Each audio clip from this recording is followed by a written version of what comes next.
ಇದು ನಮ್ದು out of country ಹೋಗುತ್ತೆ ಇದು ಮಾಲು. ಓಕೆ, ಅಂದ್ರೆ ಹೊರ ದೇಶಕ್ಕೆ ಹೋಗುತ್ತೆ. ಹೊರ ದೇಶಕ್ಕೆ ಹೋಗುತ್ತೆ. ಯಾವ ತರ ಐಟಮ್ ಸರ್? 7 ಗಾಡಿ ಹೊಸವ್ ಅದಾವ ನಿಮ್ದು. 7 ಗಾಡಿ ಎಲ್ಲ ಶೋರೂಮ್ ಅದಾವ. ಎಲ್ಲಾ ಎರಡು ಬ್ಲೂ ಅದಾವ ಗಾಡಿಗಳಿಗೆ. ಎಲ್ಲ ಎರಡು ಬ್ಲೂ ಅದ್ರ 3 ಟ್ರಿಪ್ಗೆ 20 ಲೀಟರ್ ಎರಡು ಬ್ಲೂ.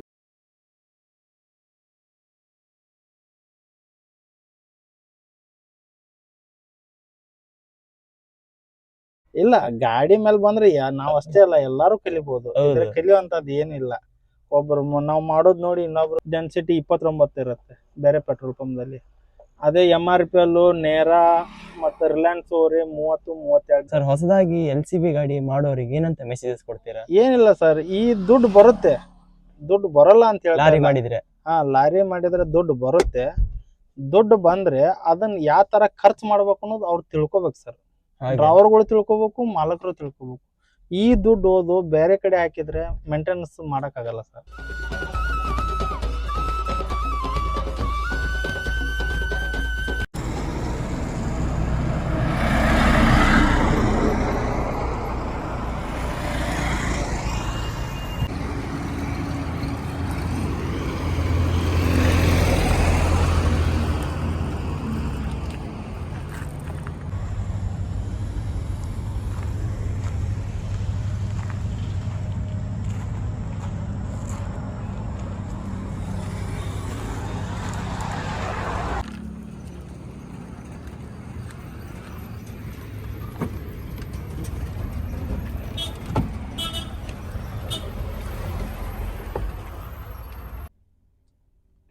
ಸರ್ ನಮಸ್ತೆ. ನಮಸ್ತೆ ಸರ್, ಹೇಳಿ ಸರ್. ನಿಮ್ಮ ಹೆಸರು? ಈರನಗೌಡ ಅಂತ ಹೇಳಿ. ಓಕೆ ಸರ್, ಎಲ್ಲಿ ಬರುತ್ತೆ ಸರ್ ನಿಮ್ಮ ಊರು? ನಮ್ದು ಬೆಳಗಾಂ ಡಿಸ್ಟ್ರಿಕ್ಟ್. ಬೆಳಗಾಮಲ್ಲಿ ಎಲ್ಲಿ ಸರ್? ಬೆಳಗಾಂದಲ್ಲಿ ಮಾಂತೇಶ್ ನಗರ. ಮಾಂತೇಶ್ ನಗರ ಅಂತನಾ? ಹೌದು ಸರ್. ಗಾಡಿ ಸ್ವಂತ ಅಲ್ವಾ? ಸ್ವಂತ ಗಾಡಿ ಸರ್. ಸ್ವಂತ ಗಾಡಿ. ಸ್ವಂತ ಗಾಡಿ. ಓಕೆ ಸರ್, ಎಷ್ಟು ಟೈಮ್ ಆಯ್ತು ಸರ್ ಸ್ವಂತ ಗಾಡಿ ಮಾಡಿ? 3 ವರ್ಷ ಆಯ್ತು ಸರ್. ಸ್ವಂತ ಗಾಡಿ ಸ್ವಂತ ಗಾಡಿ 3 ವರ್ಷ. ಓಕೆ ಸರ್, ಡ್ರೈವಿಂಗ್ ಫೀಲ್ಡಿಗೆಲ್ಲ ಬಂದಿರೋದು ಯಾವಾಗ ಅಂತ ಸ್ವಲ್ಪ ಮಾಹಿತಿ ಕೊಡ್ಬೋದಾ? ಒಂದ್ 25 ವರ್ಷ ಆಯ್ತು ಸರ್ ಗಾಡಿ ಫೀಲ್ಡಿಗೆ ಬಂದು. ಡ್ರೈವಿಂಗ್ ಫೀಲ್ಡಿಗೆ ಬಂದು? ಡ್ರೈವಿಂಗ್ ಫೀಲ್ಡಿಗೆ ಬಂದು ಒಂದ್ 25 ವರ್ಷ ಆಯ್ತು ಸರ್. ಓಕೆ, ಅದಕ್ಕಿಂತ ಮೊದ್ಲು ಏನ್ ಮಾಡ್ತಾ ಇದ್ರಿ ಸರ್? ಅದಕ್ಕಿಂತ ಮುಂಚೆ ಕಾಲೇಜ್ಗೆ ಹೋಗ್ತಾ ಇದ್ವಿ. ಕಾಲೇಜ್ ತಕ್ಷಣ ಬಿಟ್ಟಾಗ ಟೂರಿಸ್ಟ್ ಗಾಡಿ ಹಾಕಿದೆ. ಓಕೆ, ಟೂರಿಸ್ಟ್ ಗಾಡಿ ತೆಗೆದೆ, ಆ ಬಳಿಕ ಈ ಗಾಡಿ ಹಾಕಿದೆ. ಟೂರಿಸ್ಟ್ ಸಹ ಸ್ವಂತಾನೇ ಮಾಡಿದ್ರಾ? ಸ್ವಂತನೇ ಮಾಡಿದ್ದೀನಿ ಸರ್. ಓಕೆ, ಯಾವ ಗಾಡಿ ಸರ್? ಅದು ತೂಫಾನ್ ಗಾಡಿ ಅಂತ ಹೇಳಿ. ತೂಫಾನ್. ಓಕೆ, ಅದು 11 ಸೀಟ್ 12 ಸೀಟ್ ಏನು ಬರುತ್ತೆ? 11 seat. 11 seat sir. 11 seat. Okay sir, ಅದು ಎಷ್ಟು ವರ್ಷ ನಡೆಸಿದ್ದೀರಾ ಸರ್? ಮಿನಿಮಮ್ ಒಂದು 15 ವರ್ಷ ಓಡಿಸಿದ್ದೀನಿ ಸರ್. ಓಕೆ, ಸ್ವಂತಾನೇ 15 ವರ್ಷ? 15 ವರ್ಷ ಓಡಿಸಿದೆ. ಓಕೆ, ಅದು ಕೊನೆಗೆ ವರ್ಕೌಟ್ ಆಗಿಲ್ವಾ? ಇಲ್ಲ, ವರ್ಕೌಟ್ ಆಗ್ತಾ ಇತ್ತು. ಸುಮ್ನೆ ಟೂರಿಸ್ಟ್ ಲೈನ್ ಅಲ್ಲಿ ವೈಟ್ ಬೋರ್ಡ್ ಇತ್ತು ನಮ್ ಸೈಡ್ ಎಲ್ಲ. ಓಕೆ, ಇವಾಗೆಲ್ಲ ಯೆಲ್ಲೋ ಬೋರ್ಡ್ ಮಾಡಿದ್ರು. ಟ್ಯಾಕ್ಸ್ ಜಾಸ್ತಿ. ಅದೆಲ್ಲ ತೆಗೆದ್ಬಿಟ್ಟು ಸುಮ್ನೆ ಈ ಗಾಡಿ ಹಾಕಿದೆ. ಓಕೆ ಸರ್, ವೈಟ್ ಬೋರ್ಡ್ ಅಲ್ಲಿ ಟೂರಿಸ್ಟ್ ಹೊಡಿತಾ ಇದ್ರಿ? ಮೊದಲು ಹೊಡಿತಿದ್ವಿ. ಮೊದಲು ಆ ತರ ಯಾರು ರಿಸ್ಕ್ ಇರಲಿಲ್ಲ. ಹೌದು. ಇವಾಗೆಲ್ಲ ರಿಸ್ಕ್ ಆಗಿದೆ, ಬಿಟ್ಬಿಟ್ವಿ ಅವು. ಹೌದು. ಓಕೆ, ಬಿಟ್ಟು ಸ್ವಂತ ಮಾಡಿದ್ವಿ. ಸ್ವಂತ ಮಾಡಿದ್ವಿ ಸರ್. ಅದು ಟೂರಿಸ್ಟ್ ವೆಹಿಕಲ್ ಬಿಟ್ಟೇ ಬಿಟ್ಟಿದ್ವಿ. ಓಕೆ, ಅದು ಮಾಡ್ತಾ ಇಲ್ಲ. ಯಾರು ಮಾಡಿಲ್ಲ. ಯಾರು ಇಲ್ಲ, ಬಿಟ್ಬಿಟ್ಟು ಎಲ್ಲ ಸಹ ಸ್ವಂತ ಲಾರಿ ತಗೊಂಡಿದಾರ? ಎಲ್ಲ ಸ್ವಂತ. ನಮ್ಮ ಹುಡುಗರು ಒಂದ್ 7 ಜನ ಇದೀವಿ. ಓಕೆ, 7 ಜನ ಒಬ್ಬೊಬ್ರು ಸ್ವಂತ ಗಾಡಿನೇ ಹಾಕಿದ್ವಿ. ಲಾರಿನೇ ಮಾಡಿದೀರಾ? ಲಾರಿನೇ ಮಾಡಿದ್ವಿ. LCV ಅಲ್ವಾ ಸರ್? LCV sir. ಅದು ಹೇಗೆ ಸರ್ LCV ಗಾಡಿ? LCV ಗಾಡಿ ಅಂದ್ರೆ ಸಿಂಗಲ್ ಟೋಲ್ ಬರುತ್ತೆ. ಓಕೆ, ಮಿನಿಮಮ್ ಎಲ್ಲಿ ಹೋದ್ರು 7 ಟನ್ ಒಳಗಡೆ ಮಾಲ್ ಸಿಗುತ್ತೆ. ಓಕೆ, 7 ಟನ್ ಜಾಸ್ತಿ ಆದ್ರೆ 10 ಟನ್ ಗಾಡಿ ಹೊಡಿತಾರೆ. ಜಾಸ್ತಿ ಇರೋದೇ 7 ಟನ್ ಒಳಗಡೆ. 7 ಟನ್ ಮೇಲ್ಗಡೆ ಯಾವ್ದು ಲೋಡ್ ಸಿಗಲ್ಲ. ಹಬ್ಬ ಎಲ್ಲಿ ಹೋದ್ರೆ 7 ಟನ್ ಮೇಲ್ಗಡೆ ಸಿಗುತ್ತೆ. ಓಕೆ, ಜಾಸ್ತಿ ಇರೋದೇ 7 ಟನ್ ಒಳಗಡೆ. ಎಲ್ಲಿ ಹೋದ್ರೂ ಸಿಗುತ್ತೆ, ಅದೇನ್ ತೊಂದ್ರೆ ಇಲ್ಲ. ಓಕೆ ಸರ್, ಏನಕ್ಕೆ LCV ಲೈಕ್ ಮಾಡಿರೋದು ನೀವು? ಅಂದ್ರೆ ಇದಕ್ಕೆ ಕಾಂಪಿಟಿಷನ್ ಆಗಿ ತುಂಬಾ ಗಾಡಿ ಇದೆ ಅಲ್ವಾ? ಇದಾವ್ ಸರ್. 10 ಟನ್ ಇಂದು ಒಂದ್ ತರ ಲೈನ್ ಬೇರೆ ಇದೆ. 10 ಟನ್ 12 ಟನ್ ಲೈನ್ ಬೇರೆ ಇದೆ. ಓಕೆ, 7 ಟನ್ ಇಂದ ಲೈನ್ ಬೇರೆ ಇದೆ. ಕೆಲವೊಂದು ಗಾಡಿಗೆ ಒಂದೊಂದ್ ತರ ಲೈನ್ ಇದೆ. ಇವಾಗ 12 ಟನ್ 10 ಟನ್ ಗಾಡಿಗೆ ಅಹಮದಾಬಾದ್ ಟು ಚೆನ್ನೈ ಹೊಡಿತಾರೆ, ಅಹಮದಾಬಾದ್ ಟು ಬೆಂಗಳೂರು ಹೊಡಿತಾರೆ. ಓಕೆ, ಈಗ 7 ಟನ್ ಗಾಡಿ ಕೊಲ್ಲಾಪುರ, ಬೆಳಗಾಂ ಟು ಚೆನ್ನೈ, ಬೆಂಗಳೂರು ಹೊಡಿತಾರೆ. ಅಂದ್ರೆ 3 ದಿನದಲ್ಲಿ ಬರೋ ಡ್ರೈವರ್ಗಳು ಜಾಸ್ತಿ. ಅಪ್ ಅಂಡ್ ಡೌನ್ ಮನೆಯಲ್ಲಿ ಕೆಲಸ ಆಗತ್ತೆ, ಟ್ರಿಪ್ ಆಗತ್ತೆ. ಈ ತರ ಒಂದಷ್ಟು ಜನ ಅದಾರೆ. ಒಂದಷ್ಟು ಜನ 15 ದಿನ ಗಂಟ್ಲೆ ಹೋಗ್ತಾರೆ. ತುಂಬಾ ಲಾಂಗ್. ಈ ಕಡೆ ಹೋದ್ರೆ ಒಂದ್ 8 ದಿನ, ಬರ್ಬೇಕಾದ್ರೆ 8 ದಿನ, ಮನೆಯಲ್ಲಿ ಒಂದ್ 8 ದಿನ ಉಳಿತಾರೆ. ಹಂಗಿಲ್ಲ, ನಾವ್ 3 ದಿನ ಹೋಗ್ತಿವಿ, 3 ದಿನದಲ್ಲಿ ವಾಪಸ್ ರಿಟರ್ನ್ ಮನೆಯಲ್ಲಿ ಇರ್ತೀವಿ. ಓಕೆ ಸರ್, ನಿಮ್ಮ ಪ್ರಕಾರ 3 ದಿನದಲ್ಲಿ ಒಂದು ಟ್ರಿಪ್ ಮುಗ್ದಿರ್ಬೇಕು? ಇಲ್ಲ, 4 ದಿನದಲ್ಲಿ ಮುಗಿತೈತೆ ಒಂದ್ ಟ್ರಿಪ್. ಕಂಪಲ್ಸರಿ ತಿಂಗಳಿಗೆ 5 ಟ್ರಿಪ್ ಕುಂಡ್ರಲೇಬೇಕು. ನಮ್ದು ಕುಂದ್ರಲೇಬೇಕು. ಕುಂಡ್ರ ತವರ್ ಹೆಂಗ್ ಹೊಡೆದ್ರು 5 ಟ್ರಿಪ್ ಆಗೇ ಆಗ್ತಾವ. ಮಾಡೇ ಮಾಡ್ತೀರಾ? ಮಾಡೇ ಮಾಡ್ತೀವಿ ಪಕ್ಕ. ಓಕೆ, ಹೇಗೆ ಸರ್ ಅದು ನಿಮ್ಗೆ ಅಡ್ಜಸ್ಟ್ಮೆಂಟ್ ಆ ತರ? ಅಡ್ಜಸ್ಟ್ಮೆಂಟ್ ಅಂದ್ರೆ ಸರ್ 1 ತಾರೀಕಿಂದ 10 ತಾರೀಕು ಒಳಗ ಟ್ರಿಪ್ ಕಡಿಮೆ ಆಗ್ಬಿಡ್ತಾವೆ. ಓಕೆ 10ನೇ ತಾರೀಕಿಂದ 20ನೇ ತಾರೀಕು ಒಳಗ 4 ಟ್ರಿಪ್ ಕೊಂಡಿರ್ತಾವ ಸರ್. ಬರೀ 20 ದಿನದಲ್ಲಿ 4 ಟ್ರಿಪ್ ಕೊಂಡಿರ್ತಾವೆ. ಓಕೆ, ಅಷ್ಟು ಸ್ಪೀಡ್ ಲೋಡಿಂಗ್. ಹೌದೌದು. ಹಾಗೆ ಅವಾಗ ಜಾಸ್ತಿ ಆಗತ್ತೆ 10ನೇ ತಾರೀಕಿಂದ 30ನೇ ತಾರೀಕುವರೆಗೂ. ಓಕೆ ಸರ್, ಅದು ಮಾರ್ಕೆಟ್ ಆ ಟೈಮಲ್ಲಿ ಓಟಾನ್ ಆಗತ್ತಾ? ಹಾ ಸರ್ ಪಕ್ಕ ಪಕ್ಕ ಪಕ್ಕ ಆಗತ್ತೆ. ಸ್ಟಾರ್ಟಿಂಗ್ ಅಲ್ಲಿ ಸ್ವಲ್ಪ ಡಲ್ ಇರುತ್ತೆ. 1ನೇ ತಾರೀಕಿಂದ 10ನೇ ತಾರೀಕು ಒಳಗೆ ಡಲ್ಲು. ಓಕೆ 10ನೇ ತಾರೀಕಿಂದ 30ನೇ ತಾರೀಕುವರೆಗೂ 4 ಟ್ರಿಪ್ ಹಂಗ ಹಬ್ಬ ಹೊಡೆದ್ರೆ 5 ಟ್ರಿಪ್ ಹೊಡಿಬಹುದು. ಓಕೆ, ಹೊಡೆದಿದ್ದೀರಾ? ಹೊಡೆದಿದ್ದೀವಿ ನಾವು 6 ಟ್ರಿಪ್ ಹೊಡೆದಿದ್ದೀವಿ. ಬರೀ 20 ದಿನಕ್ಕೆ? 20 ದಿನಕ್ಕೆ ಹಾಗೆ ಹೊಡಿಬಹುದು. ಸ್ಟಾರ್ಟಿಂಗ್ ಅಲ್ಲಿ ಸ್ವಲ್ಪ ಕಡಿಮೆ. 1 ತಾರೀಕಿಂದ 10 ತಾರೀಕುವರೆಗೂ ಕಡಿಮೆ. ಓಕೆ ಸರ್, ಏನಕ್ಕೆ ಅಂತ ಸ್ವಲ್ಪ ಮಾಹಿತಿ ಕೊಡ್ಬೋದಾ? ಏನಕ್ಕೆ ಸರ್ ಅವಾಗ ಕಂಪ್ನಿಗಳು ಅಡಿಟ್ ಅದು ಇದು ಅದು ನಡೆದಿರ್ತವೆ. ಹೌದು. 1 ತಾರೀಕಿಂದ 10 ತಾರೀಕು ಲೋಡ್ ಕಡಿಮೆ. 10 ತಾರೀಕಿಂದ ಲೋಡ್ ಸ್ಟಾರ್ಟ್ ಆಗುತ್ತೆ. ಯಾವ ಕಂಪ್ನಿ ಆಗ್ಲಿ ಯಾವ ಸ್ಟೇಟ್ ಆಗ್ಲಿ ಓಕೆ 10 ತಾರೀಕಿಂದ ಲೋಡ್ ಸ್ಟಾರ್ಟ್ ಆಗ್ತವೆ ಲೋಡಿಂಗ್. ಹಾ. ಓಕೆ ಸರ್, ಇವಾಗ 10 ತಾರೀಕು ಒಳಗೆ ಹೋಗಿದ್ರು ಬಾಡಿಗೆ ಚೆನ್ನಾಗಿ ಸಿಗತ್ತಾ? ಅಂದ್ರೆ ಬಾಡಿಗೆ ಅಷ್ಟೇ ಸರ್. ಬಾಡಿಗೆ ಏನ್ ಯಾವತ್ತೂ- ಹೆಚ್ಚ ಕಡಿಮೆ ಆಗುಲ್ಲ. ನೀವು 10ನೇ ತಾರೀಕು ಹೋದ್ರು ಅಷ್ಟೇ ಬಾಡಿಗೆ, 1 ತಾರೀಕು ಹೋದ್ರು ಅಷ್ಟೇ ಬಾಡಿಗೆ. ಕಂಪ್ನಿಯಿಂದ ಬಾಡಿಗೆ ಬರೋದು ಕಡಿಮೆ ಆಗಿರ್ತಾವ ಓ. 1ನೇ ತಾರೀಕಿಂದ 10ನೇ ಆ ತಾರೀಕು. ತರ. ಹೌದು ಓಕೆ, ಹಾಗೆ ಅಲ್ವಾ ಸರ್? ಹೌದೌದು. ಓಕೆ ಸರ್, ಇವಾಗ ಮಂತ್ ಸ್ಟಾರ್ಟಿಂಗ್ ಅಲ್ಲಿ ನೀವು ಹಾಲ್ಟಿಂಗ್ ಆಗು ಜಾಸ್ತಿ. ಮನೇಲಿ ಹಾಲ್ಟ್ ಆಗ್ತಿವೆ. ಓ, ನಿಮ್ಗೆ ಗೊತ್ತಿರತ್ತಾ? ಗೊತ್ತಿರುತ್ತೆ ನಮ್ಗೆ. ನಿಮ್ದೇನಾದ್ರು ಸಪೋಸ್ ಫಿಕ್ಸ್ ಲೋಡ್ ಇದೆಯಾ? ಫಿಕ್ಸ್ ಲೋಡ್ ಇದೆ ಸರ್. ಎಲ್ಲಿ ಸರ್ ನಿಮ್ದು ನಮ್ದು ಮಿರಜ್ ಟು ಚೆನ್ನೈ ಇದೆ, ಕೊಲ್ಲಾಪುರ್ ಟು ಚೆನ್ನೈ ಇದೆ, fix load? Belgaum to Chennai ಇದೆ. ಓಕೆ, ಫಿಕ್ಸ್ ಫಿಕ್ಸ್ ಲೋಡ್ ಇದೆ ಯಾವ ತರ ಐಟಮ್ ಸರ್? ಸರ್. ಇದು ನಮ್ದು ಔಟ್ ಆಫ್ ಕಂಟ್ರಿ ಹೋಗುತ್ತೆ ಇದು ಮಾಲು. ಓಕೆ, ಅಂದ್ರೆ ಹೊರ ದೇಶಕ್ಕೆ ಹೋಗುತ್ತೆ? ಹೊರದೇಶಕ್ಕೆ ಹೋಗುತ್ತೆ. ಯಾವ ತರ ಐಟಮ್ ಸರ್ ಸ್ವಲ್ಪ ಸರ್ ಹೇಳ್ಬೋದಾ? ಹಬ್ ಬರುತ್ತೆ ಇದು. ಅಂದ್ರೆ ಗಾಡಿ ವೀಲ್? ಗಾಡಿ ವೀಲ್ದು ಹಬ್ ಬರುತ್ತೆ. ಚಿಕ್ಕ ಹಬ್ಬ ಬರುತ್ತೆ, ದೊಡ್ಡದು ಬರುತ್ತೆ, ಟ್ರಕ್ಕಿಂಗ್ ಬರುತ್ತೆ, ಓಕೆ, ಎಲ್ಲಾ ತರ ಬರುತ್ತೆ. ಯಾವ ಕಂಪನಿ ಸರ್? ಸರ್ ಅದು ಮಹಾಬಲ್ ಕಂಪ್ನಿ ಅಂತೇಳಿ. ಓ, ಈ ಟಾಟಾ ಲೈಲ್ಯಾಂಡ್ ಆ ತರ ಕಂಪನಿ ಅಲ್ಲ, ಹಾ. ಇದು ಸ್ಪೇರ್ ಅನ್ನೇ ರೆಡಿ ಮಾಡುವಂತ ಕಂಪನಿ. ಹೌದು ಸರ್. ಓಕೆ, ಇದು TVS ಅಲ್ಲೆಲ್ಲ ಸ್ಪೇರ್ ರೆಡಿ ಮಾಡಿ ಹೌದು ಕಳಿಸ್ತಾರಲ್ಲ ಲಾರಿಗಳಿಗೆ, ಹೌದು. ಅಲ್ಲಿಂದ ಫಿಕ್ಸ್ ಲೋಡ್ ಆಗುತ್ತೆ. ಎಲ್ಲಿಗೆ ಸರ್? ಅಲ್ಲಿಂದ ಚೆನ್ನೈ ಇದೆ, ಹೊಸೂರ್ ಇದೆ, ಓಕೆ, ಬೆಂಗಳೂರು ಇದೆ. ರೆಗ್ಯುಲರ್? ರೆಗ್ಯುಲರ್ ಇದೆ ಸರ್. ಓಕೆ, ಎಷ್ಟು ದಿನಕ್ಕೊಮ್ಮೆ ಆಗುತ್ತೆ ಸರ್? ಅಂದ್ರೆ ಕಂಟಿನ್ಯೂಸ್ ಆಗಿ? ಸರ್ ಇವಾಗ ಖಾಲಿ ಮಾಡ್ಕೊಂಡ್ ಬಂದ್ವಿ ನಾವು. ಚೆನ್ನೈದಿಂದ ಆರ್ಮಿ ಮಾಲ್ ತಗೊಂಡ್ಬಂದಿದ್ವಿ. ಆರ್ಮಿ ಮಾಲು ಖಾಲಿ ಆಯ್ತು. ಓಕೆ, ಇವಾಗ ಇಲ್ಲಿಂದ ಎಂಟಿ ಮನೆಗೆ ಹೋಗ್ತೀವಿ. ನಾಳೆ ಮತ್ತೆ ಇವಾಗ ಫೋನ್ ಹಾಕಿ ಕೇಳಿದೀವಿ ನಾವು ಬಂದಿದೀವಿ ಸರ್ ಅಂತ ಹೇಳಿ. ಓಕೆ, ನಾಳೆ ನಮಗೆ ಲೋಡ್ ಕೊಡ್ತಾರೆ ಪಕ್ಕ 100% ಫಿಕ್ಸ್ ಇದೆ? ಫಿಕ್ಸ್. ನಾಳೆ ಲೋಡ್ ಮಾಡಿ ಮನೆಗೆ ಬರ್ತೇವೆ ರಿಟರ್ನ್. ಓಕೆ, ಮನೆಯಿಂದ ಬೆಳಗ್ಗೆ ಬಿಡ್ತೇವೆ, ಮರನೇ ದಿನ ಖಾಲಿ ಆಗುತ್ತೆ. ಖಾಲಿ ಆಗುತ್ತೆ 24 hours ಅಲ್ಲಿ ಖಾಲಿ ಮಾಡ್ತೀವಿ. ಓಕೆ ಸರ್, ನಿಮ್ಗೆ ಗೊತ್ತಿರತ್ತಾ ಅಂದ್ರೆ ಡೈಲಿ ಲೋಡಿಂಗ್ ಇದ್ದೇ ಇರುತ್ತೆ ಅಂತ? ಹೌದು, ಡೈಲಿ ಲೋಡ್ 2 ಗಾಡಿ ಲೋಡ್ 3 ಗಾಡಿ ಲೋಡ್ ಇದ್ದೇ ಇರುತ್ತೆ ಫಿಕ್ಸ್. ಫಿಕ್ಸ್. ಹಾ. ದಿನಕ್ಕೆ ಎಷ್ಟು ಗಾಡಿ ಲೋಡ್ ಆಗ್ಬೋದು ಸರ್ ಜಾಸ್ತಿ ಅಂದ್ರೆ ಅಲ್ಲಿ? ಜಾಸ್ತಿ ಅಂದ್ರೆ ಒಂದ್ ಕಂಪ್ನಿಯಲ್ಲಿ 30 ಗಾಡಿ ಲೋಡ್ ಆಗುತ್ತೆ, ಒಂದ್ ಕಂಪ್ನಿಯಲ್ಲಿ ಒಂದ್ 4-5 ಗಾಡಿ ಲೋಡ್ ಆಗುತ್ತೆ. ಸ್ವಲ್ಪ ಚಿಕ್ಕ ಸುಮಾರು ಒಂದ್ 15 ಕಂಪ್ನಿ ಅದಾವ ಸರ್ ಅಲ್ಲಿ. ಒಂದೇ ಕಂಪನಿ ಅಲ್ಲ? ಒಂದೇ ಕಂಪ್ನಿ ಅಲ್ಲ ಸರ್, ಹಾಗಾಗಿ- 15 ಕಂಪ್ನಿ ಅದಾವೆ. 15 ಕಂಪ್ನಿಯಲ್ಲಿ ಒಂದ್ 5 ಟ್ರಾನ್ಸ್ಪೋರ್ಟ್ ಅದಾವೆ. ಓಕೆ, ನಾವು 5 ಟ್ರಾನ್ಸ್ಪೋರ್ಟ್ ಫೋನ್ ಹಾಕ್ತಿವಿ. ಅವ್ರು ಏನ್ ಮಾಡ್ತಾರೆ, ಸಡನ್ ಆಗಿ ನಾಳೆದು ಇವತ್ತು ಗೊತ್ತಾಗುತ್ತೆ ಸಾಯಂಕಾಲ. ಹೇಳ್ತಾರೆ ನಾಳೆ ನಿಮ್ ಗಾಡಿ ನಂಬರ್ ಕೊಟ್ಟಿದ್ದೀನಿ ಬಾಪ ಅಂತ ಹೇಳ್ತಾರೆ, ಹೋಗ್ತೀವಿ ಹಾಗೆ ಲೋಡ್ ಮಾಡ್ತೀವಿ. ಓಕೆ, ಎಲ್ಲ 5 ಕಂಪನಿದು ಸಹ ಒಂದೇ ತರ ಮೆಟೀರಿಯಲ್? ಇಲ್ಲ, ಬೇರೆ ಬೇರೆ ಮೆಟೀರಿಯಲ್ ಇದೆ. ಒಂದು ಕನೆಕ್ಟಿಂಗ್ ಬೇರಿಂಗ್ ಬರುತ್ತೆ, ಇಂಜನ್ ಬರುತ್ತೆ ಕಿರ್ಲಸ್ಕರ್ ಕಂಪ್ನಿಯಿಂದ. Okay, ಕಿರ್ಲಸ್ ಕಂಪ್ನಿಯಿಂದ engine ಹೋಯ್ತಿವಿ. ಚೆನ್ನೈಗೂ ಹೋಗುತ್ತೆ, ಪಾಂಡಿಚೇರಿ ಹೋಗುತ್ತೆ ಅದು. ಓಕೆ, ಅಲ್ಲೆಲ್ಲ ಹೋಗ್ತೀವಿ. ಅಲ್ಲೆಲ್ಲ ಹೋಗ್ತೀರಾ? ಆ ಕಡೆಯಿಂದ ಬರ್ಬೇಕಾದ್ರೆ ಚೆನ್ನೈ ಟು ಇಲ್ಲಿ ಮಂಗಳೂರಿಗೆ ಬರ್ತೀವಿ, ಕುಂದಾಪುರ್ ಬರ್ತೀವಿ, ಕುಮಟಾ ಬರ್ತೀವಿ. ಓಕೆ, ಬೇಡಪ್ಪ ಬೆಳಗಾವ್, ಹುಬ್ಳಿ, ಧಾರವಾಡ ಯಾವ ತರ ಐಟಮ್ ತುಂಬ್ಕೊಂಡ್ ಬರ್ತೀರಾ ಸರ್? ಆ ಕಡೆಯಿಂದ ಸರ್ ಮೀನಿನ ಫುಡ್ ಬರುತ್ತೆ. ಓಕೆ, ಮೀನಿನ ಫುಡ್ Powder ಅಲ್ವಾ? ಪೌಡರ್, ಮೀನಿಗೆ ಹಾಕೋ ಪೌಡರ್ ಅದ್ ಬರುತ್ತೆ. ಬೇಡಪ್ಪ ಖಾಲಿ ಬ್ಯಾರಲ್ ಬರುತ್ತೆ. ಹಂಗ ಸಿಕ್ಕಾ ಮೆಟೀರಿಯಲ್ ಜಾಸ್ತಿ ಇದೆ ಸರ್ ಚೆನ್ನೈದಿಂದ. ಚೆನ್ನೈ ಮಾರ್ಕೆಟ್ ಚೆನ್ನಾಗಿದೆ, ಏನ್ ತೊಂದ್ರೆ. ಬೆಂಗಳೂರಿಗಿಂತ ಚೆನ್ನಾಗಿದೆ? ಬೆಂಗಳೂರ್ಕಿಂತ ಚೆನ್ನಾಗಿದೆ ಚೆನ್ನೈ ಮಾರ್ಕೆಟ್. ಚೆನ್ನೈ ಮಾರ್ಕೆಟ್. ಹೌದು. ಸ್ವಲ್ಪ ಜನ ಹೇಳ್ತಾರೆ ಚೆನ್ನೈಯಲ್ಲಿ ಬಾಡಿಗೆ ಅಷ್ಟು ಪರ್ಫೆಕ್ಟ್ ಆಗಿ ಸಿಗಲ್ಲ. ಬಾಡಿಗೆ ಅಂದ್ರೆ ಸರ್ ಇವಾಗ ಎಲ್ಲಿ ಹೋದ್ರು ಬಾಡಿಗೆ ಕಡಿಮೆನೆ. ಇವಾಗಿನ ಮಾರ್ಕೆಟ್? ಇವಾಗಿನ ಮಾರ್ಕೆಟ್ ನೀವು ಅಹಮದಾಬಾದ್ ಲೈನ್ ನೋಡಿದ್ರು ಕಡಿಮೆನೆ. ಓಕೆ, ಇವಾಗ ಚೆನ್ನೈ ಲೈನ್ ಅಲ್ಲಿ ಏನಾಗುತ್ತೆ, ಫಿಕ್ಸೆಡ್ ಇದಾವ. ಈಗ ಮಂಗಳೂರಿಗೆ ಬಂದ್ರೆ ಅಟ್ರ ಲೈಟ್ 3-4 ಟನ್ ಬಂದ್ರೆ 25,000 26,000 ಬಾಡಿಗೆ ಇದೆ. ಟನ್ನೇಜ್ 7 ಟನ್ ಗ್ಯಾರಂಟಿ ಬಂದ್ರೆ 28,000 ಇದೆ. ಇಲ್ಲಿ Okay, ಕಾರವಾರ fix ಬಾಡಿಗೆ? 28,000 ನಮ್ಗೆ ಗೊತ್ತಿದೆ. ಮಾಮೂಲಿ ಡೈಲಿ ಹೋಗಿ ರೂಢ ಆಗಿದೆಲ್ಲ, ಈ ಊರಿಗೆ ಎಷ್ಟು ಬಾಡಿಗೆ ಬರುತ್ತೆಪ್ಪ ಹೌದು. ಗೊತ್ತಿದೆ. ಇವಾಗ ಕ್ಯಾಲ್ಕುಲೇಷನ್ ಮಾಡ್ಬೇಕಂತ ಏನಿಲ್ಲ? ಏನಿಲ್ಲ. ನಿಮ್ಗೆ ಹೇಳಿದ ತಕ್ಷಣ ಗೊತ್ತಾಗತ್ತೆ ಈ ಊರಿಗೆ ಎಷ್ಟು ಬಾಡಿಗೆ ಅದನ್ನು ಗೊತ್ತಾಗುತ್ತೆ. ಎಷ್ಟು ಖರ್ಚು ಬರುತ್ತೆ, ಎಷ್ಟು ಉಳಿಯುತ್ತೆ? ಉಳಿತೈತಿ ಎಲ್ಲ ಗೊತ್ತಾಗತ್ತೆ. ಓಕೆ, ಊರ ಹೆಸರು ಹೇಳಿದ ತಕ್ಷಣ ಗೊತ್ತಾಗುತ್ತೆ. ಹೌದು, ಅದೇನ್ ತೊಂದ್ರೆ ಇಲ್ಲ. ಅದೇನ್ ತೊಂದ್ರೆ ಇಲ್ಲ. ಇಲ್ಲ ಗಾಡಿ ಮೇಲೆ ಬಂದ್ರೆ ನಾವ್ ಅಷ್ಟೇ ಅಲ್ಲ ಎಲ್ಲಾರು ಕಲಿಬಹುದು. ಹೌದು. ಕಲಿಯುವಂತದ್ದು ಏನಿಲ್ಲ. ಒಬ್ರು ನಾವ್ ಮಾಡೋದ್ ನೋಡಿ ಇನ್ನೊಬ್ರು ಕಲಿತ್ರೆ ಸಾಕಷ್ಟು. ಹಾಗೆ.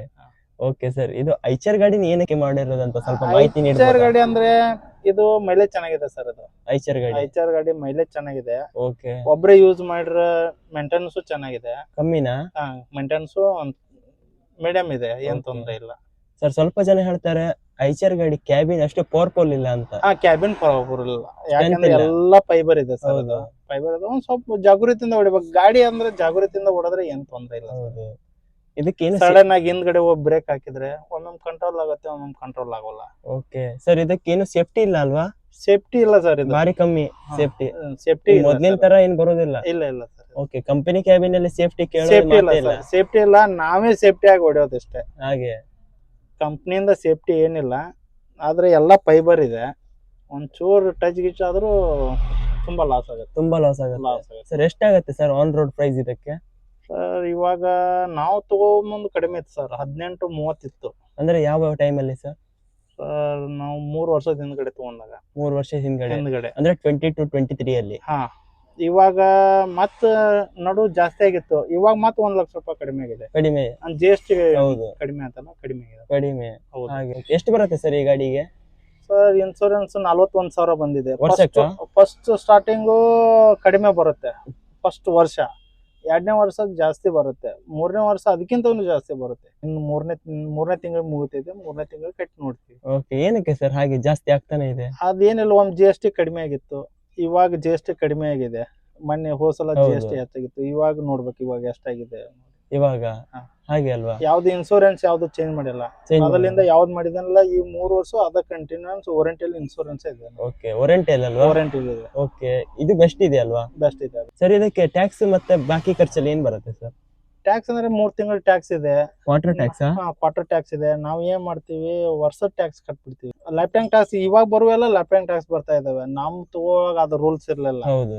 ನಾವು ಏನ್ ಮಾಡಿದ್ವಿ, 3 ತಿಂಗಳಿಗೆ ಒಮ್ಮೆ ಕಟ್ಟಕ್ ಆಗಲ್ಲ. ಸೊ ಬೈ ಚಾನ್ಸ್ ಕಟ್ಬೇಕು ಅನ್ಬೇಕಂದ್ರೆ ಮರ್ತ್ ಹೋಗ್ತಿವಿ, ರೊಕ್ಕ ಇರಲ್ಲ, ಒಮ್ಮೆ ಮರ್ತ್ ಹೋಗ್ತಿವಿ. ಯಾರು ಐಟೋ ಕೈ ಹಾಕಿದ್ರೆ ನಿನ್ ಟ್ಯಾಕ್ಸ್ ಡ್ಯೂ ಐತೆ ಅಂತ ಹೇಳಿ ಫೈನ್ ಹಾಕ್ತಾರೆ. ಅದೇನು ವರ್ಷಕ್ಕೊಮ್ಮೆ ಕಟ್ಟಿದ್ರೆ ಏನ್ ತೊಂದ್ರೆ ಇಲ್ಲ. ಹೌದು. ವರ್ಷಕ್ಕ ಎಷ್ಟು 7,900 ಏನೋ ಬರುತ್ತೆ ಅದು ವರ್ಷಕ್ಕೆ. ಸುಮ್ ಒಂದ್ ವರ್ಷದ ಕಟ್ಬಿಡ್ತೀವಿ. ನಮ್ಮ 3 ತಿಂಗಳು ಕಟ್ಟಿ ಗೊತ್ತೂ ಇಲ್ಲ, ನಾವು ಕಟ್ಟಿಲ್ಲ. ಹಾಗೆ. ಓಕೆ ಸರ್, ಇದಕ್ಕೆ ಡೆಫ್ ಎಲ್ಲ ಇದೆ ಅಲ್ವಾ? ಯಾವ್ದು ಸರ್? AdBlue. AdBlue ಇದೆ. ಇದೆ ಅಲ್ವಾ? ಈ AdBlueದು ಅಂದ್ರೆ ಸರ್ ಅದೇನ್ ತೊಂದ್ರೆ ಇಲ್ಲ. ಒಂದ್ 3 ಟ್ರಿಪ್ಗೆ ಎಷ್ಟು ಲೀಟರ್ ಕೆಪಾಸಿಟಿ ಕೊಟ್ಟಿದ್ದಾರೆ? 20 ಲೀಟರ್. 20 ಲೀಟರ್ ಒಂದು ಬಕೆಟ್ ಹಿಡಿಯುತ್ತೆ. ಒಂದ್ ಬಕೆಟ್ ಇರುತ್ತೆ. ಹಾಗೆ. ಅದರಿಂದ ಎಷ್ಟು ಎವರೇಜ್ ಸಿಗ್ತಾ ಇದೆ ಸರ್? ಅದು AdBlue ತಿನ್ನೋದಕ್ಕೂ ನಮ್ದು ಇನ್ನು ಇದ್ ಮಾಡಿಲ್ಲ, ಇನ್ನು ಕ್ಯಾಲ್ಕುಲೇಷನ್ ಮಾಡಿಲ್ಲ. ಇವಾಗ ಮತ್ ನಮ್ದು 7 ಗಾಡಿ ಹೊಸವದಾವೆ. ನಿಮ್ದು? 7 ಗಾಡಿ ಎಲ್ಲ ಶೋರೂಮ್ ಅದಾವ. ಎಲ್ಲಾ AdBlue ಅದಾವ ಗಾಡಿಗಳಿಗೆ. ಎಲ್ಲ AdBlue ಇದ್ರೆ 3 ಟ್ರಿಪ್ಗೆ 20 ಲೀಟರ್ AdBlue ತಿಂತಾವ ಎಲ್ಲಾ ಗಾಡಿಗಳು. ಹೇಗೆ ಓಡಿಸಿ ಹಂಗ ಓಡಿಸಿ. ಹಾಗೆ. ಅದೇನ್ ಹೆಚ್ಚ ಕಡಿಮೆ ತಿನ್ಬೇಕು ಅನ್ನೋದು ಇದಿಲ್ಲ. ಓಕೆ ಸರ್, ಡೀಸೆಲ್ ಇಂದ ಎವರೇಜ್ ಎಲ್ಲ ಎಷ್ಟು ಬರ್ತಾ ಇದೆ ಇದಕ್ಕೆ? ಎವರೇಜ್ ಎಲ್ಲ ಲೈಟ್ ವೇಟ್ ಇದ್ರೆ ಚೆನ್ನಾಗಿದೆ. ಅಂದ್ರೆ ಎಷ್ಟು ಟನ್ನೇಜ್ ಇದ್ರೆ? ಟನ್ನೇಜ್ 7 ಟನ್ 3-4 ಟನ್ ಇದ್ರೆ ಮಿನಿಮಮ್ 10-12 ಎವರೇಜ್ ತಗೋತೀವಿ. ಇದೇ ಗಾಡಿ. ಕಂಪನಿ ಎಷ್ಟು ಹೇಳುತ್ತೆ ಸರ್? ಕಂಪನಿ ಅವ್ರು ಹೇಳೋದು 8 ಹೇಳ್ತಾರೆ. ಹೌದು, ನೀವು 12 ಮಟ ತೆಗಿತೀವಿ. ಬಡ ದೋಸ್ತ್ ತೆಗಿತಾರಲ್ಲ ಆ ಟೈಪ್ ತೆಗಿತೀವಿ. ಆ ತರ ಓಡಿಸ್ತೀರ ನೀವು? 7 ಟನ್ ಆದ್ರೆ ಒಂಚೂರು ಹೆಂಗ್ ಟನ್ನೇಜ್ ಕಡಿಮೆ ಆಗ್ತಾವಲ್ಲ ಹಂಗ್ ಕಡಿಮೆ ಬರುತ್ತೆ. ಮತ್ತೆ ರೋಡ್ ಒಂದೊಂದ್ ಸರ್ತಿ ಟ್ರಾಫಿಕ್ ಇರುತ್ತೆ. ಸಂಡೇ ಹೋದ್ರೆ ಜಾಸ್ತಿ ಟ್ರಾಫಿಕ್ ಇರುತ್ತೆ. ಹಿಂಗಾಗಿ ಹೌದು. ಮತ್ತೆ ಗಾಡಿ ಜಾಸ್ತಿ ಎಕ್ಸಿಲೇಟರ್ ಎಲ್ಲ ತುಳಿಬಾರ್ದು, ಆ ತರ ಅದೆಲ್ಲ ಒಬ್ಬೊಬ್ರು ಹೊಡೆಯೋದ್ ಮೇಲೆ ಡಿಪೆಂಡ್ ಇರುತ್ತೆ. ಇವಾಗ ನಾವು ನಮ್ ಫಿಕ್ಸ್ ಪೆಟ್ರೋಲ್ ಪಂಪ್ ಇದೆ ಬೆಳಗಾಂದಲ್ಲಿ. ಫಿಕ್ಸ್ ನಮ್ದು ಎಲ್ಲಿಂದ ಎಲ್ಲಿಗೆ ಹೋಗ್ಲಿ ಅಲ್ಲೇ ಹಾಕ್ಸ್ಬೇಕು? ಅಲ್ಲೇ ಹಾಕಿಸ್ತೀವಿ. ಅಲ್ಲಿ ಬಿಟ್ರೆ ಬೇರೆ ಕಡೆ ಇಲ್ಲ ಹಾಕ್ಸಲ್ಲ. ಸಪೋಸ್ ಎಲ್ಲಾದ್ರೂ ಖಾಲಿ ಆಯ್ತಂದ್ರೆ ಇವಾಗ ಇಲ್ಲಿ ಹಾಕಿಸ್ತೀವಿ. ಬೆಳಗಾಂದಲ್ಲಿ ಫುಲ್ ಮಾಡ್ತೀವಿ. ಚೆನ್ನೈಗೆ ಹೋಗಿ ರಿಟರ್ನ್ ದಾವಣಗೆರೆ ಬರುತ್ತೆ, ಒಮ್ಮೊಮ್ಮೆ ರಾಣೆಬೆನ್ನೂರ್ ಮಠ ಬರುತ್ತೆ. ಅಲ್ಲಿ ಕಂಪ್ನಿದೇ ಇದೆ. ಇದು ನಮ್ದು Bharat petrol pump company petrol pump ಇದೆ. ಅಲ್ಲೇ ಹಾಕಿಸ್ತೀವಿ. ಭಾರತ್ ಹಾಕಿಸ್ತೀವಿ, ರಿಲಯನ್ಸ್ ಹಾಕಿಸ್ತೀವಿ, ನೇರ ಹಾಕಿಸ್ತೀವಿ. MRP ಅಲ್ಲಿ ಬಂದಿದೆ. ಮತ್ತೆ ಇಂಡಿಯನ್ ಮತ್ತು HP ಹಾಕ್ಸಲ್ಲ, ಒಂದ್ ಸ್ವಲ್ಪ ಮೈಲೇಜ್ ಬರಲ್ಲ, ಅದು ಕಮ್ಮಿನ, ಅದನ್ನ ಹಾಕ್ಸಲ್ಲ.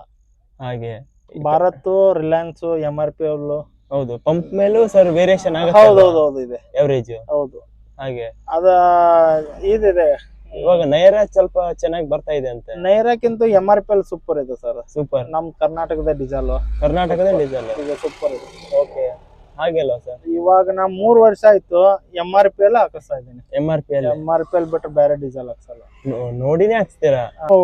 ಹೋಗೋದಿಲ್ಲ ಅಂದ್ರೆ ಮುಂಚೆನೆ ಹಾಕಿಸ್ಕೊತೀವಿ, ಹಾಗೆ ಅಲ್ಲೇ ಹಾಕಿಸ್ಕೊಂಡ ಬರ್ತೀವಿ. ಒಟ್ಟು MRP ಅಲ್ಲೂ ಬಿಟ್ರೆ ಭಾರತ್ ಡೆನ್ಸಿಟಿ ಕಡಿಮೆ ಇರುತ್ತೆ ಬೇರೆ ಪೆಟ್ರೋಲ್ ಪಂಪ್ದಲ್ಲಿ, ಯಾರು ಲಕ್ಷ ಕೊಡಲ್ಲ. ಹೌದು ಡೆನ್ಸಿಟಿ 29 ಇರುತ್ತೆ ಬೇರೆ ಪೆಟ್ರೋಲ್ ಪಂಪ್ದಲ್ಲಿ. ಅದೇ MRP ಅಲ್ಲೂ ನೇರ ಮತ್ತೆ ರಿಲಯನ್ಸ್ ಓರಿ 30-32 ಡೆನ್ಸಿಟಿ ಇರುತ್ತೆ. ಹೌದು ಚೆನ್ನಾಗಿರುತ್ತೆ ಪೆಟ್ರೋಲ್ ಹೌದು. ಡೀಸೆಲ್. ಹೌದು. ಹೌದು ಅದು ಯಾರು ಡ್ರೈವರ್ಗಳು ಗೊತ್ತಿರಲ್ಲ. ಹೌದು ಕಂಟಿನ್ಯೂ ಯಾರು ಗಾಡಿ ಇದ್ರ ಒಳಗಡೆ ಇರ್ತಾರ ಅವ್ರಿಗೆ ಗೊತ್ತಾಗಲ್ಲ. ಹೌದು ಕಾಸ್ಟ್ ಎಲ್ಲ ಸೇಮ್ ಆಗತ್ತಲ್ವಾ? ಹಾ, ಡೀಸೆಲ್ ಸೇಮ್. ಇವಾಗ ಮನುಷ್ಯರ್ ಸೇಮ್ ಅಲ್ಲ, ಅದೇ ತರ ಡೀಸೆಲ್ ಸೇಮ್ ಇರುತ್ತೆ. ಇವಾಗ ನಮ್ಗೆ ಪೆಟ್ರೋಲ್ ಬಂಕ್ ಇಲ್ಲಿ ಡೀಸೆಲ್ ಸಿಗುತ್ತೆ ಅನ್ನೋದು ನಮಗೂ ಗೊತ್ತಿರುತ್ತೆ, ಬೇರೆದವ್ರಿಗೂ ಗೊತ್ತಿರುತ್ತೆ. ಹೌದು ಈಗ ಡೀಸೆಲ್ ಚೆನ್ನಾಗಿದೆ ಇಲ್ಲ ಅನ್ನೋದು ಹಾಕ್ಸಿದ್ ಬೇಕು ಗೊತ್ತಾಗುತ್ತೆ. ಹೌದು ಇವಾಗ ಡೆನ್ಸಿಟಿ 29 ಇರುತ್ತೆ, ಅದನ್ನ ಹಾಕ್ಸಿದ್ರೆ ಎವರೇಜ್ ಸಿಗಲ್ಲ. ಹಾಗೆ. ಓಕೆ ಸರ್, ಇವಾಗ ಒನ್ ಟ್ರಿಪ್ ಹೋಗಿ ಬಂದ್ರೆ ಯಾವ ತರ ಡೀಸೆಲ್ ಮೈಲೇಜ್ ಎಲ್ಲ ಕ್ಯಾಲ್ಕುಲೇಷನ್ ಮಾಡ್ತೀರಾ ಸರ್? ಅದ್ರ ಬಗ್ಗೆ ಸ್ವಲ್ಪ ಮಾಹಿತಿ ನೀಡಿ ಸರ್. 1 ಟ್ರಿಪ್ ಹೋಗಿ ಬಂದ್ರೆ ನಾವು up and down Miraj to Chennai to Miraj ಎಷ್ಟು ಕಿಲೋಮೀಟರ್ ಆಗುತ್ತೆ ಸರ್? ಟೋಟಲ್ ಒಂದು 2100 ಕಿಲೋಮೀಟರ್ ಆಗುತ್ತೆ. 2100? 2100 ಕಿಲೋಮೀಟರ್ಗೆ 25 ಹೋಗಿ ಸಾವಿರ ಬರ್ಲಿಕ್ಕಾ?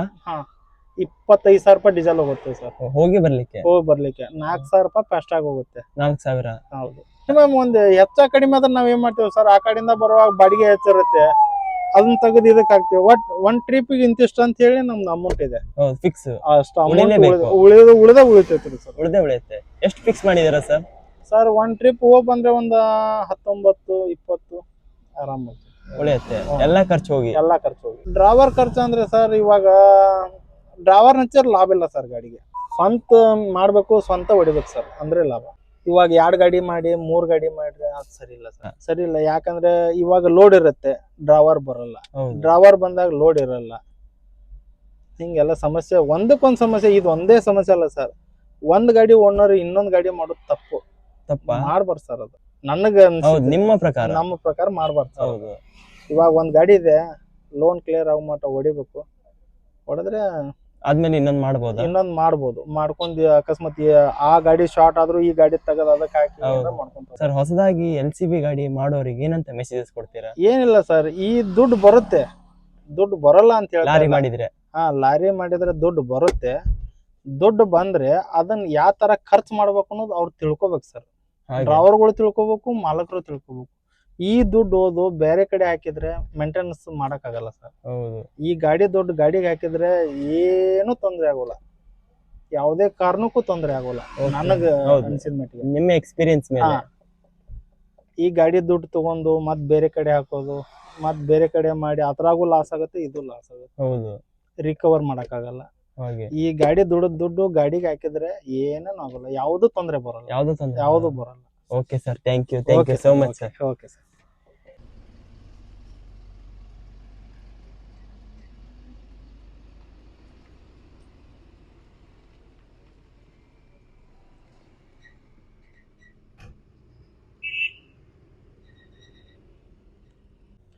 ನೋಡಿದ್ರಲ್ಲ ಸ್ನೇಹಿತರೆ, ಇದಾಗಿತ್ತು ನಮ್ಮ ಇವತ್ತಿನ ಐಶರ್ನ LCV ಟ್ರಕ್ಕಿನ ಒಂದು ಬ್ಲಾಗ್. ಇನ್ನಷ್ಟು ಹೊಸ ಲಾರಿ ಹಾಗೂ ಬಸ್ಸಿನ ಬ್ಲಾಗ್ ಮೂಲಕ ನಿಮ್ಮ ಮುಂದೆ ನಾ ಬರ್ತಾ ಇರ್ತೀನಿ. ಯಾರೆಲ್ಲ ಸಬ್ಸ್ಕ್ರೈಬ್ ಮಾಡದೆ ನೋಡ್ತಾ ಇದ್ರೆ ಈ ಕೂಡಲೇ ಸಬ್ಸ್ಕ್ರೈಬ್ ಮಾಡಿ ಅಂತ ಹೇಳ್ತಾ ಈ ಬ್ಲಾಗ್ ನ ಇಲ್ಲಿಗೆ ಎಂಡ್ ಮಾಡ್ತಾ ಇದ್ದೀನಿ. Thank you for watching.